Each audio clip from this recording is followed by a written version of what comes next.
মা তাড়াতাড়ি আসো না। কেন রে? আজকে আমাদের চিকেন ডাক বাংলো করে দেবে। পুজোর জোগাড়টা করেই আসছি।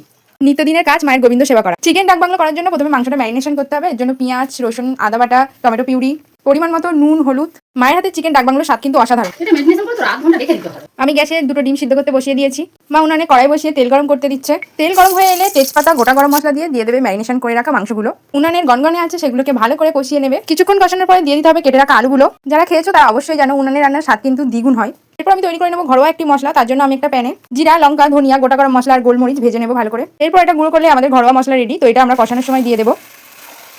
ও মা একটা কষা দেবে? আচ্ছা ঠিক আছে, এই করে একটা মনে রাখো। কষানোর এক পর্যায়ে তেল ছাড়তে শুরু করলে দিয়ে দিতে হবে আগে থেকে গরম করে রাখা জল। বেশ কিছুক্ষণ জল ফোটার পরে দিয়ে দেবো সিদ্ধ করে রাখা ডিম। এরপর গরম মশলা দিয়ে নামিয়ে নিলেই তৈরি আমাদের চিকেন ডাক বাংলো। মনে করে নামিয়ে নেওয়ার পর ওপর থেকে ধনেপাতার কুচি ছড়িয়ে দিতে হবে। গরম গরম ভাতে একটু মাংস আর ডিম ভেঙে মুখে তুললে আমার মতো তোমরাও বলবে অতুলনীয় ফাটাফাটি স্বাদ।